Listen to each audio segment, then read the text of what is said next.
Good afternoon students. आज मैं Soni Awasthi B.El.Ed second में हिंदी गद्य साहित्य की विधाओं की चर्चा हम लोगों ने पिछले दिनों किया है। अब देखिए, हिंदी गद्य साहित्य की जो विधाएं हैं उनमें से हमने कहानी, नाटक और निबंध का अध्ययन कर लिया है। ठीक है, अब हम लोग आज उपन्यास का अध्ययन करेंगे। ठीक है, आज का हमारा जो टॉपिक है वो है उपन्यास। तो उपन्यास, जैसा कि उपन्यास का शाब्दिक अर्थ जो है वो है सामने रखना। ठीक है, किसी भी समाज के किसी भी यथार्थ रूप को सामने प्रस्तुत करना क्या है, सामने रखना मतलब उपन्यास कहलाता है। ठीक है, तो इस तरह से उपन्यास का शाब्दिक अर्थ है सामने रखना। इसमें प्रसादन अर्थात प्रसन्न करने का भाव निहित होता है। इसमें प्रसादन का अर्थ होता है प्रसन्न करना। ठीक है, इसमें प्रसन्न करने का भाव निहित है। इस प्रकार किसी घटना को इस प्रकार रखा जाए, किसी घटना को इस प्रकार सामने रखा जाए कि दूसरों को प्रसन्नता हो, उसको पढ़ने से प्रसन्नता मिले, उसको पढ़ने में जिज्ञासा, उसकी जिज्ञासा उत्पन्न हो, श्रोता की इसमें जिज्ञासा उत्पन्न हो। इसे क्या कहते हैं हम लोग? उपन्यास कहते हैं। ठीक है, तो उपन्यास का शाब्दिक अर्थ तो हो गया सामने रखना। तो इसी तरह से किसी यथार्थ रूप को प्रस्तुत करना उपन्यास कहलाता है। वर्तमान युग में उपन्यास को अंग्रेजी शब्द नॉवेल कहा गया है। ठीक है, अंग्रेजी शब्द क्या कहा गया है? नॉवेल कहा गया है। तो नॉवेल का पर्यायवाची क्या है? नॉवेल का पर्यायवाची है नॉवेल को अंग्रेजी का पर्यायवाची माना गया है। इससे उस विधा का बोध होता है जिसमें घटनाक्रम, पात्रों और संवाद के द्वारा मानव जीवन, समाज, राष्ट्रीय समस्याओं आदि की व्यथा एवं विषमताओं को अभिव्यक्ति दी जाती है।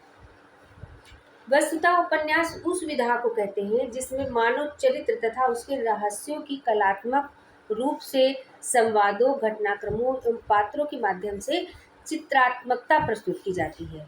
कहने का तात्पर्य यह है कि इसमें पात्र भी होते हैं और सामाजिक समस्याएं भी होती। सामाजिक समस्याएं, राष्ट्रीय समस्याएं, मानव जीवन से संबंधित समस्याएं, इन सभी समस्याओं को पात्रों के माध्यम से प्रस्तुत किया जाता है। उसी के साथ में मानव चरित्र का भी वर्णन किया जाता है। मानव के चरित्र का भी उसी में वर्णन किया जाता है, उसके रहस्यों को कलात्मक रूप प्रदान किया जाता है। और ये सब किस पर आधारित हो? संवादों और घटनाक्रमों।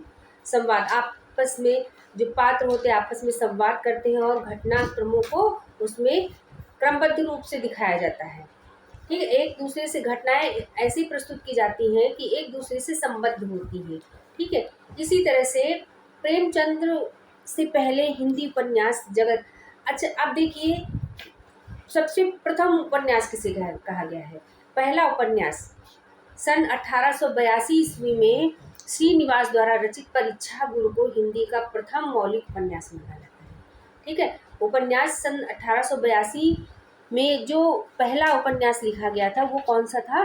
परीक्षा गुरु श्रीनिवास द्वारा रचित है। ठीक है, इस तरह से इसे हिंदी का पहला उपन्यास माना जाता है। उसके बाद देखिए, प्रेमचंद्र से पहले हिंदी उपन्यास जगत तिलिस्मी, रहस्य, रोमांच एवं चमत्कार प्रधान था। प्रेमचंद्र से पहले हिंदी उपन्यास जगत तिलिस्म, रहस्य, रोमांच एवं चमत्कार प्रधान था। मतलब प्रेमचंद्र को उपन्यास का सर्वश्रेष्ठ ज्ञाता माना जाता है, ज्ञाता या रचनाकार माना जाता है कि ये एक सर्वश्रेष्ठ उपन्यास के रचयिता थे। कहानी के भी इनको सर्वश्रेष्ठ रचयिता माना जाता था। और उसके बाद में ये उपन्यासों की भी इन्होंने रचना की है। जैसे बहुत सारे उपन्यास इनके ऐसे हैं जो समाज के यथार्थ को दर्शाते हैं। तो प्रेमचंद्र ने उसे सामाजिक, राजनैतिक, आर्थिक इत्यादि समस्याओं के ठोस एवं यथार्थ धरातल पर खड़ा किया है। सेवा सदन, कर्मभूमि, रंगभूमि, गबन, गोदान आदि ये मुंशी प्रेमचंद्र जी के प्रसिद्ध उपन्यास हैं। ठीक है, उसके बाद है प्रेमचंद्र के पश्चात हिंदी उपन्यास का अबाध गति से विकास हुआ। मतलब मुंशी प्रेमचंद्र के बाद सबसे पहला तो उपन्यास जो माना गया है वो है श्रीनिवास द्वारा रचित परीक्षा गुरु। परीक्षा में उपन्यास। उसके बाद में मुंशी प्रेमचंद ने अपने उपन्यास जगत में पदार्पण किया और इन्होंने समाज की समस्याओं को यथार्थ के धरातल पर ला करके खड़ा किया है। जैसे सेवा सदन, कर्मभूमि, रंगभूमि, गबन, गोदान आदि मुंशी प्रेमचंद के प्रसिद्ध उपन्यास थे। प्रेमचंद के पश्चात हिंदी उपन्यास का अबाध गति से विकास हुआ है। इस युग में सामाजिक, राजनैतिक, ऐतिहासिक, मनोवैज्ञानिक, आंचलिक इत्यादि विविध प्रकार के उपन्यास लिखे गए। ऐतिहासिक उपन्यासों के क्षेत्र में वृंदालाल वर्मा का नाम विशेष रूप से उल्लेखनीय है। झांसी की रानी लक्ष्मीबाई, मृगनयनी इत्यादि उनके प्रसिद्ध ऐतिहासिक नाटक थे। किसके? वृंदावन लाल वर्मा। ठीक है। मुंशी प्रेमचंद के बाद में इनका नाम आया है वृंदावन लाल वर्मा का नाम विशेष रूप से उल्लेखनीय है, जिन्होंने झांसी की रानी लक्ष्मीबाई, मृगनयनी ये उपन्यास जो है इन्होंने ऐतिहासिक उपन्यासों की रचना की। झांसी की रानी ऐतिहासिक उपन्यास है। उसके बाद में हजारी प्रसाद द्विवेदी ने बाण भट्ट की आत्मकथा नामक उपन्यास लिखा। चारुचंद्र लेख, पुनर्नवा। अब देखिए, पुनर्नवा कई बार पूछा गया है। हाई स्कूल इंटर की जो एग्जाम पेपर हैं उनमें ज़्यादातर हिंदी साहित्य से संबंधित, हिंदी साहित्य के इतिहास से संबंधित जो क्वेश्चन आंसर पूछे जाते हैं उनमें से पुनर्नवा कई बार पूछा गया है। कई सन में, मतलब सन 2001 में, 2 में, 3 में, 4 में, जैसे भी ले लीजिए, पुनर्नवा उपन्यास ज़्यादातर लाइन से पूछा गया है कि पुनर्नवा उपन्यास के लेखक कौन है। ये बाण भट्ट की आत्मकथा और पुनर्नवा, चारुचंद्र लेख, ये सब जो हजारी प्रसाद द्विवेदी के उपन्यास हैं इनको अच्छे से आप लोग याद कर लीजिएगा, क्योंकि ये अक्सर एग्ज़ाम में पूछे जाते हैं। ठीक है। उसके बाद में है ये जो है, हाँ, एवं अनाम दास का पोथा, ये भी आया है। ये चारों हजारी प्रसाद द्विवेदी के प्रसिद्ध उपन्यास हैं। उसके बाद में राहुल सांकृत्यायन ने सिंह सेनापति और जय योद्धेय, रांगेय राघव ने मुर्दों का टीला तथा आचार्य चतुरसेन ने वैशाली की नगरवधू जैसे ऐतिहासिक उपन्यास लिखे हैं। जैनेन्द्र कुमार ने सुनीता एवं त्यागपत्र जैसे उपन्यास लिखे हैं। इलाचंद जोशी ने सन्यासी, अज्ञेय ने शेखर। इलाचंद जोशी का सन्यासी उपन्यास भी बहुत प्रसिद्ध रहा है। अज्ञेय ने शेखर एक जीवनी और यशपाल ने झूठा सच। ये झूठा सच भी एक प्रसिद्ध उपन्यास है। इन उपन्यासों के लेखकों का नाम भी याद रखना है आप लोगों को। और उसके बाद में है फणीश्वर नाथ रेणु। जैसे पूछ लिया जाता है मैला आंचल उपन्यास के लेखक का नाम बताइए, तो इस तरह से मैला आंचल जो है वो किसका है? फणीश्वर नाथ रेणु का है। इन्होंने मैला आंचल नामक उपन्यास की रचना की है। उसके बाद में जैसा कि अभी हमने बताया था कि सन 1882 में श्रीनिवास द्वारा रचित परीक्षा गुरु हिंदी का प्रथम मौलिक उपन्यास माना जाता है। इस युग के उपन्यासों में गंभीरता का प्रायः अभाव है तथा वे घटना प्रधान हैं। मतलब कहने का तात्पर्य यह है कि इस युग के उपन्यासों में गंभीरता का अभाव है, उसमें सिर्फ घटनाओं को प्रधानता दी गई है।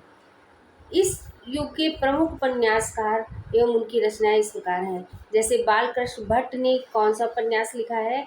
नूतन ब्रह्मचारी। देवकीनंदन खत्री ने भूतनाथ और लाल पंजा लिखा है।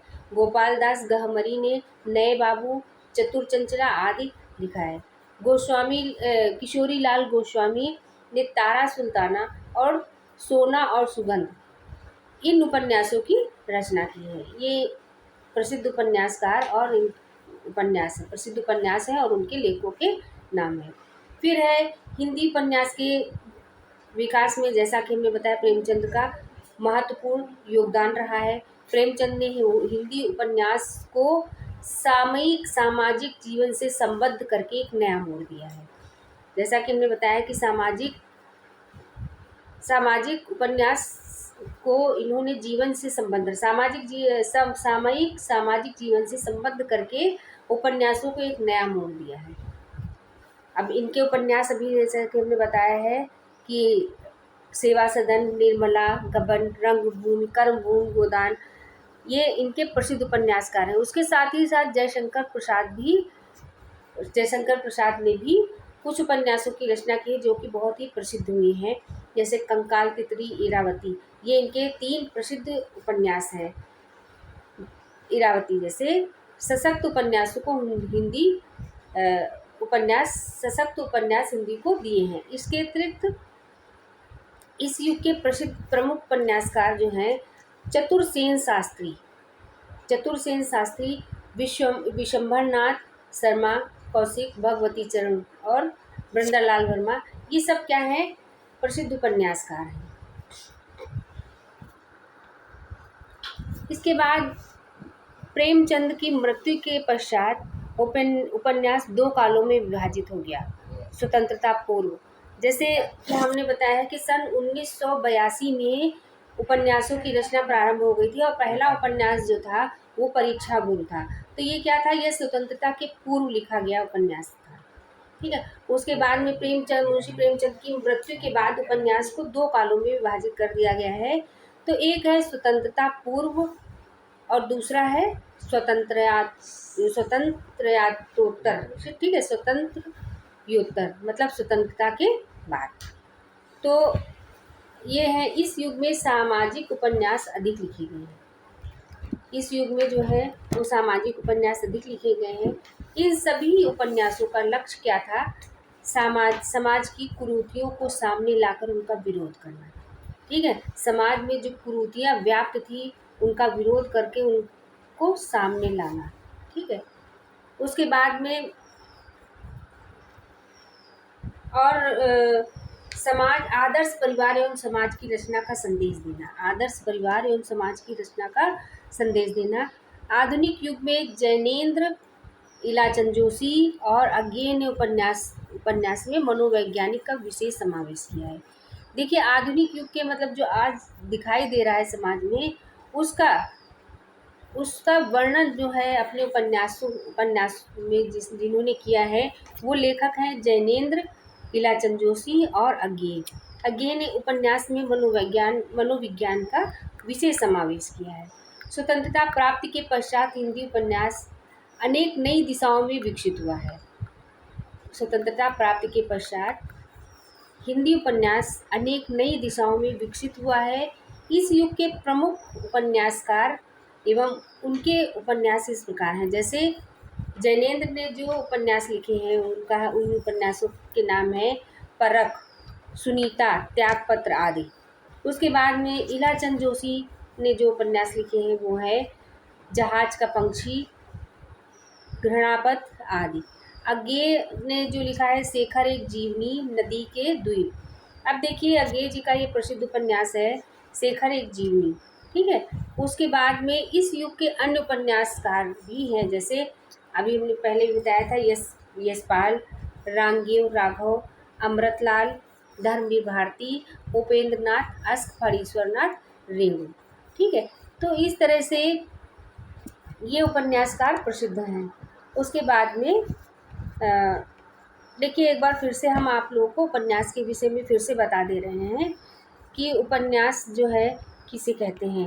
उपन्यास का शाब्दिक अर्थ है सामने रखना। ठीक है, सामने रखना। और साथ ही साथ प्रसाधन का कार्य भी इसका होता है। ठीक है, प्रसाधन में प्रसन्न करना। तो किसी भी घटना को इस प्रकार से सामने रखा जाए जिससे कि आपका मनोरंजन भी हो जाए और समाज के यथार्थ रूप को भी प्रस्तुत किया जाए, जो कि किसी लोक हितात्मक गाथा से संबंधित हो। ठीक है। इस तरह से जो है वर्तमान युग में उपन्यास को अंग्रेजी शब्द नॉवेल का पर्यायवाची माना जाता था। नॉवेल, जैसे उपन्यास को हम लोग क्या कहते हैं, आज भी कहते हैं नॉवेल। ये क्या है, उपन्यास का पर्यायवाची माना जाता है। ठीक है। तो इससे उस विधा का बोध होता है जिसमें घटनाक्रम, पात्रों और संवादों के द्वारा मानव जीवन, समाज, राष्ट्रीय समस्याओं आदि की व्यथा एवं विषमताओं को अभिव्यक्ति दी जाती थी। मतलब कहने का मतलब ये, उस समय समाज में जनमानव को किस प्रकार की समस्याओं का सामना करना पड़ता था, तो उसका यथार्थ रूप उपन्यासों के माध्यम से प्रस्तुत किया जाता है। जैसे कि हम पहले भी चर्चा कर चुके हैं कि जो कुछ समाज में व्याप्त है उसी को हमारे कविगण या लेखकगण क्या करते हैं, अपने काव्य या अपने गद्य का विषय बना लेते हैं। ठीक है, तो जैसे कि कहानियों के माध्यम से भी सामाजिक समस्याओं को या समाज में जो भी सुख दुख व्याप्त है, समाज में जो भी उस समय चल रहा होता है उसको अपना विषय बनाया गया था। उसी तरह से नाटकों की अभिव्यक्ति भी उसी को लेकर ही की जाती है। उसके बाद में फिर उपन्यास आते हैं। उपन्यासों का तो उपन्यास काफ़ी बड़े लेवल का होता है, मतलब बहुत ज़्यादा उपन्यास में लिखा जाता है, काफ़ी उसमें वो होता है, काफ़ी लेंदी बड़ा होता है। ठीक है, कहानी जैसे छोटी मोटी कहानी के माध्यम से किसी एक दो समस्याओं को दिखाया गया, और जो उपन्यास होता है उसके माध्यम से हम कई सारी समस्याओं को एक साथ में दिखा सकते हैं, जिसमें कि जीवन से संबंधित भी होंगी, राष्ट्र से संबंधित भी होंगी समस्याएं। ठीक है, राजनीति से संबंधित समस्याएं भी होंगी। तो इस तरह से सारी समस्याओं को हम एक साथ में उपन्यास के माध्यम से हम दिखा सकते हैं। तो उसमें क्या होता है, उपन्यास उस विधा को कहते हैं जिसमें मानव चरित्र तथा उसके रहस्यों की कलात्मक रूप से संवादों, घटनाक्रमों एवं पात्रों के माध्यम से चित्रात्मक प्रस्तुत की जाती है। ठीक है, जैसे कि मानव चरित्र के माध्यम से, मानव के चरित्र के माध्यम से हम क्या करते हैं, एक दूसरे पात्र जो होते हैं अपना संवाद प्रस्तुत करते हैं, और संवादों के माध्यम से वो घटनाओं को आगे क्रमानुसार आगे बढ़ाते हैं, और उसी से समाज की जो समाज में व्याप्त है, समाज की यथार्थ रूप को प्रस्तुत करते हैं। तो आपका हिंदी में जो सबसे पहले जो उपन्यास लिखा गया है वो है परीक्षा गुरु।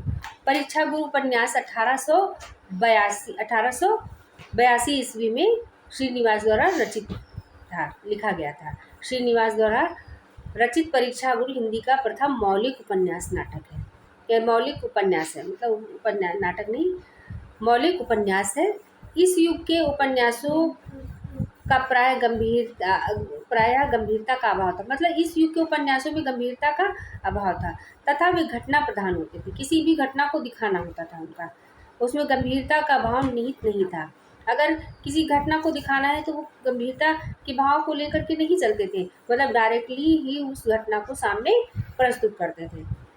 उसके बाद में अब देखिए प्रेमचंद्र, श्रीनिवास द्वारा रचित जो परीक्षा गुरु उपन्यास है, उसके बाद में प्रेमचंद्र जी के उपन्यास प्रसिद्ध होने लगे। प्रेमचंद्र ने उपन्यास जगत में पदार्पण किया, और उन्होंने उपन्यास जगत तिलिस्म, रहस्य, रोमांचक एवं चमत्कार प्रधान था। प्रेमचंद्र से पहले ही हिंदी उपन्यास जो था कैसा था, तिलिस्म, रहस्य, रोमांच एवं चमत्कार प्रधान था। प्रेमचंद्र ने उसे क्या किया, सामाजिक, राजनैतिक और आर्थिक इत्यादि समस्याओं के ठोस एवं यथार्थ धरातल पर खड़ा किया। जैसे कि हमने बताया ना, प्रेमचंद्र के उपन्यास जो है बहुत ही समाज से संबंधित है, समाज की समस्याओं से संबंधित है, और आर्थिक पक्ष को उन्होंने स्पष्ट रूप से इसमें दर्शाया है। जैसे कि आप गोदान उपन्यास जब पढ़ेंगे तो गोदान उपन्यास में बहुत ही आर्थिक तंगी दिखाई गई है, उसमें आर्थिक पक्ष बहुत ही कमज़ोर दिखाया गया है। उसमें जो भी है गोदान उपन्यास में आर्थिक पक्ष को बहुत ही सामने से कमज़ोर दिखाया गया है, और उसमें सामाजिक समस्याओं का भी समावेश हुआ है, और राजनीतिक पक्ष भी है, मतलब तीनों का समावेश ही है, और इन तीनों के समावेश से ही उपन्यास की रचना की गई है। उसके बाद में मुंशी प्रेमचंद के उपन्यास, जैसा कि हमने बताया, ये प्रसिद्ध उपन्यास है। सेवा सदन, कर्मभूमि, रंगभूमि, गबन, गोदान आदि, ये सब क्या है, मुंशी प्रेमचंद के प्रसिद्ध उपन्यास हैं।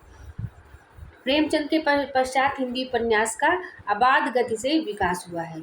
इस युग में सामाजिक, राजनैतिक, ऐतिहासिक, मनोवैज्ञानिक, आंचलिक इत्यादि विविध प्रकार के उपन्यास लिखे गए हैं।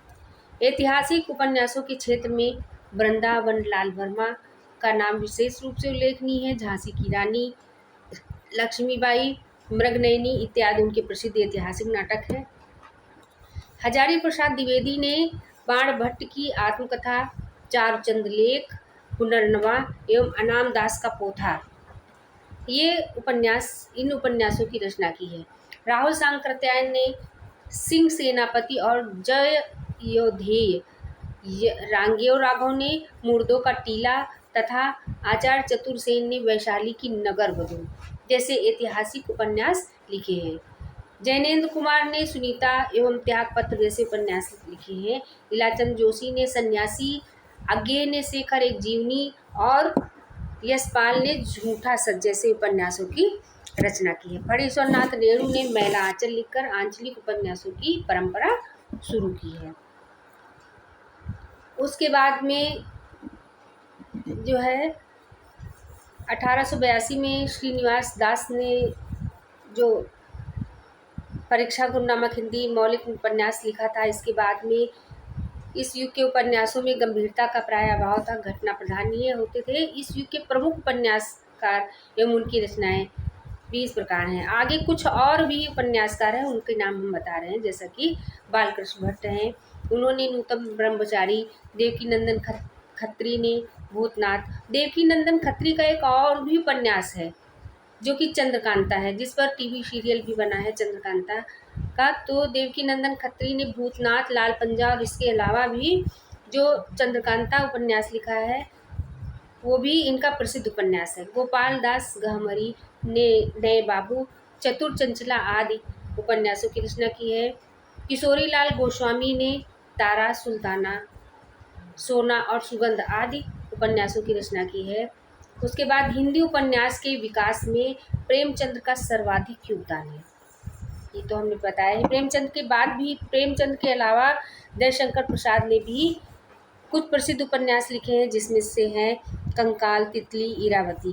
ठीक है, ये इन्होंने उपन्यास लिखे हैं। उसके बाद में इसके अतिरिक्त भी उपन्यासकार हैं जो हैं चतुर्सेन शास्त्री, विश्वम्भर नाथ शर्मा, कौशिक भगवती चरण वर्मा, बृंदालाल वर्मा आदि ये उपन्यासकार हैं। फिर उसके बाद में आगे है प्रेमचंद की मृत्यु के पश्चात उपन्यासों को दो कालों में विभाजित किया गया था।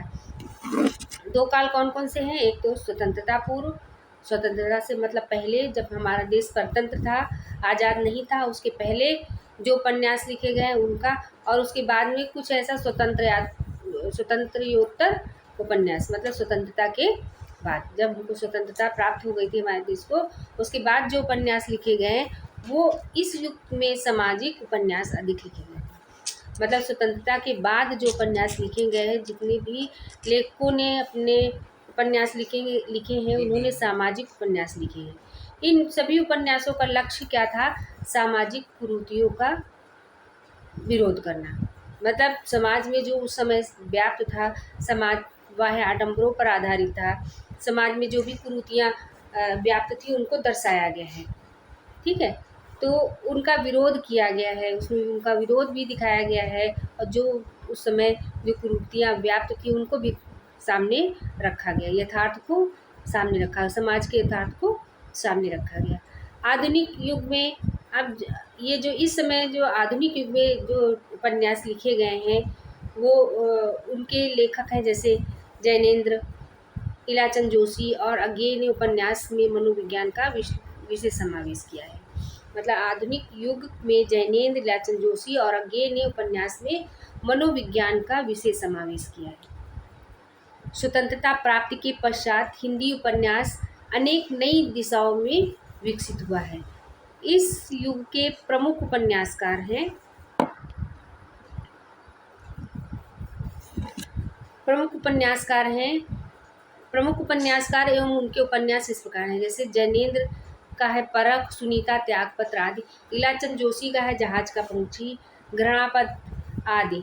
अज्ञेय, शेखर अज्ञेय का अभी जो हमने इससे पहले भी बताया है कि इनका एक प्रसिद्ध उपन्यास तो बताया ही है कि शेखर एक जीवनी। इसके अलावा भी इन्होंने लिखा है नदी के द्वीप।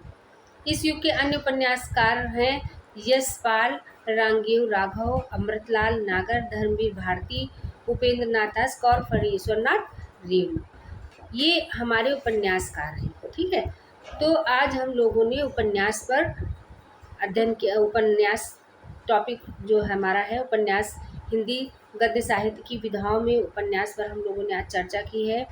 तो अब देखिए, सबसे पहली बात तो ये है, हम लोगों ने हिंदी गद्य साहित्य की जो विधाएं पढ़ी हैं उनमें सबसे पहली विधा है कहानी।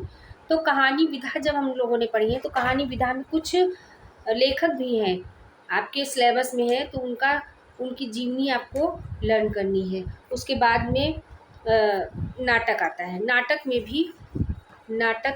में जैसे है कुछ नाटक हैं, नाटकों के लेखक भी हैं, जैसे दो लेखक है। कहानी में भी दो लेखकों का वर्णन किया गया है। जैसे कहानी में है मन्नू भंडारी और प्रेमचंद।